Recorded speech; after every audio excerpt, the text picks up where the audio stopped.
அனைவருக்கும் வணக்கம். இன்றைக்கி நம்ம பார்க்கக்கூடிய தலைப்பு, இந்த கோடை காலத்தில் வெயிலோட தாக்கம் அதிகமாக இருக்கும் காலத்தில் என்னென்ன மாதிரியான உணவுகள் எடுத்துக்கணும், என்னென்ன மாதிரியான உணவுகள் எடுத்துக்கக்கூடாது. சில பேருக்கு தொடர்ச்சியாக தாகம் இருந்துக்கிட்டே இருக்கும். எவ்வளோ தண்ணி குடித்தாலும் சரி திரும்ப திரும்ப தண்ணி குடிச்சிக்கிட்டே இருக்கலாம் அப்படிங்கிற மாதிரியான சிந்தனை வந்துக்கிட்டே இருக்கும். நானும் தண்ணி குடிச்சிக்கிட்டே இருக்கிறேங்க, தண்ணி எவ்வளோ குடிச்சும் தாகம் அடங்கலை அப்படின்னு சொல்லி கேட்குற மாதிரி. இதுக்கெல்லாம் என்ன காரணம், எந்த மாதிரியான உணவுகள் எடுத்துக்கணும்? இந்த கோடை காலத்தில் சில பேர் ஜிம்முக்கு போனவங்க எக்ஸசைஸ் பண்ணி ஜிம்முக்கு போகிறவங்க எக்ஸசைஸ் பண்ணிட்டு இருக்க அப்படியே படுக்கிறாங்க, அப்படியே மரணிச்சிடுறாங்க. கேட்டால் ஹார்ட் அட்டாக் அப்படின்னு சொல்கிறாங்க. இதெல்லாம் எதனால் வருது? அது குறிப்பாக இந்த கோடை காலகட்டத்தில் அது மாதிரியான சம்பவங்கள் அதிகமாக நடைபெறுவதற்கான காரணம் என்ன? இதை பற்றின ஒரு தெளிவான ஒரு விளக்கத்தை இந்த வீடியோவில் நம்ம பார்த்துருவோம். நிறைய வீடியோஸ் கோடை காலத்தில் அதை குடிங்க, இதை குடிங்க, அல்லது பக்கத்து வீட்டுக்காரங்க அப்படி சொல்கிறாங்க இப்படி சொல்கிறாங்கன்னு சொல்லி போட்டு நம்ம நிறைய ஃபாலோ பண்ணிக்கிட்டே இருக்கிறோம். ஆனால் இந்த மாதிரியான கேள்விகளுக்கு நமக்கு அதுக்கான விடைகள் சரியாக கிடைக்கிறது இல்லை. இந்த வீடியோ உங்களுக்கு அதுக்கான பதிலாக கொடுக்குற மாதிரியாக நிச்சயமாக அமையும். பொதுவாக இந்த கோடை காலத்தில் உடலில் அதிகப்படியான நீர் சக்தி வெளியேறுது. அதிகப்படியான நீர் உடல் கேட்டுக்கிட்டே இருக்குது.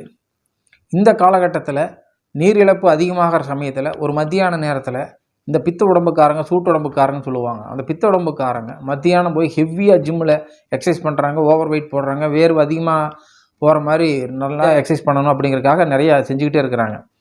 இப்படி செய்யும் பொழுது அவங்க உடலிலிருந்து அதிகப்படியான வியர்வை வெளியேறுகிறது. நீர் ஆற்றல் அதிகமாக வெளியேறிய பிறகு திடீர்னு நீர் ஆற்றல் பற்றாக்குறை ஏற்பட்டு மயக்கம் போடுறாங்க. அந்த நேரத்தில் ஏற்கனவே அவங்களுக்கு பிபி இருந்தாலோ, அது லோ பிபியாக இருந்தாலும் சரி, ஹை பிபியாக இருந்தாலும் சரி, இந்த காலகட்டத்தில் நீர் பற்றாக்குறை ஏற்பட்டு ஹார்ட் அட்டாக் மாதிரியான பிரச்சனைகள் அவங்களுக்கு வர்றதுக்கான வாய்ப்புகள் அதிகமாக இருக்குது. தண்ணீர் தாகம் தொடர்ச்சியாக எவ்வளோ குடித்தாலும் தண்ணி தாகம் இருந்துக்கிட்டே இருக்குது. ஏன் அப்படின்னா, இந்த உடலானது இந்த கோடை வெப்பத்தில் அதிகப்படியான நீராற்றல் விரயமாகுதுங்கிறது நமக்கு தெரியும். அதுக்காக நம்ம என்ன செய்கிறோம், தாகம்ங்கிற உணர்வு வருது, உடனே நம்ம தண்ணி குடிச்சிக்கிட்டே இருக்கிறோம்.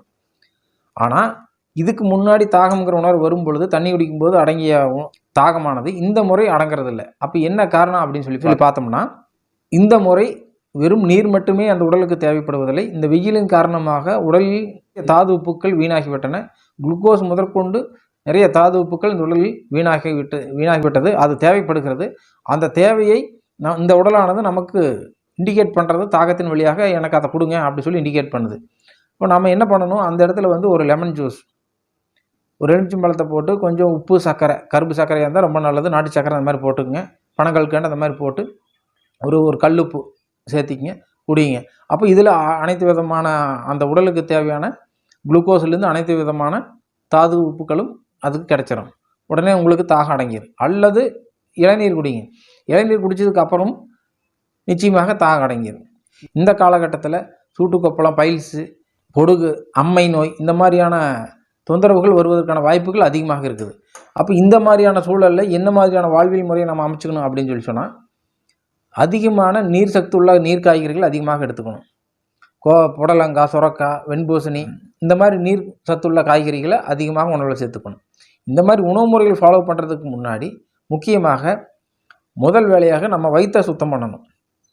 வயிற்றை சுத்தம் பண்ணதுக்கு பிறகு எண்ணெய் குளியல் கட்டாயமாக வாரம் ஒரு முறை இந்த கோடை காலத்தில் எண்ணெய் குளியல் போடணும். எண்ணெய் குளியல் எப்படி போடணும் அப்படின்னா, கொஞ்சம் நல்லெண்ணெய், அது கூட கொஞ்சம் சீரகம், ஓமம், கொஞ்சம் ஒரு 3-4 குருமிளகு, இதை மட்டும் போட்டு லைட்டான சூட்டில், கருகு விட்டுற வேண்டாம், லைட்டான சூடு ஆனதுக்கு பிறகு அதை எடுத்து உச்சந்தலைந்து உள்ளங்கால் வரைக்கும், அல்லது தலையினுடைய உச்சிக்குழி, அக்குள் பகுதி, தொப்புள் பகுதி, உள்ளங்கால், உள்ளங்கைகள், அடிவயிறு இது மாதிரி இடங்கள்லாம் தேய்ச்சிட்டு அதன் பிறகு ஒரு 15-20 நிமிஷம் கழித்து லைட்டான சுடு தண்ணியில் குளிச்சிருங்க.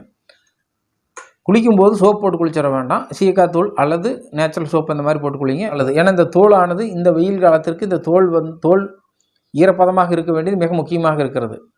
இந்த பிரபஞ்சத்தில் இருக்கக்கூடிய சூடானது முதலில் பாதிக்கப்படக்கூடிய தோல் தான். இந்த தோலில் எப்போதும் ஈரப்பதம் இருந்து கொண்டே இருக்க வேண்டும். குளித்து முடிச்சதுக்கு அப்புறம் இந்த கோடை காலங்களில் உடல் முழுக்க கொஞ்சம் தேங்காய் எண்ணெய் ஊற்றி கையிலெல்லாம் நல்லா தேய்ச்சிங்க. தேய்ச்சிட்டு கை காலெல்லாம் இப்படி நல்லா கை காலுக்கெல்லாம் எண்ணெய் தேய்ச்சி விட்ருங்க.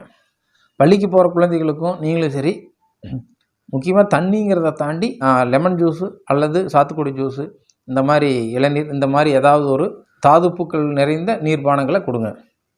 இதன் மூலமாக உடலில் ஏற்படக்கூடிய இந்த கோடை காலத்தில் ஏற்படக்கூடிய நீர் இழப்பினால் உருவாக்கக்கூடிய பிரச்சனைகளிலிருந்து நாம் தப்பிச்சுக்கலாம். வெப்பம் அதிகமாக இருக்கும்போது அதை பேலன்ஸ் செய்வதற்கு எப்படி இந்த பிரபஞ்சத்தில் நீரை கொண்டு பேலன்ஸ் செய்கிறோமோ அதே மாதிரியும் இந்த பிரபஞ்சத்திலும் வெப்பம் அதிகமாகும் போது இந்த நீர் தன்மையுள்ள காய்கறிகள், உடலை நீ குளிர்ச்சியாக வைப்பதற்கான இளநீர், மோர், இந்த பதார்த்தங்களையும் எடுத்துக்குங்க. உடலில் ஆரோக்கியமாகவும் மனதில் நிம்மதியாகவும் வாழுங்க.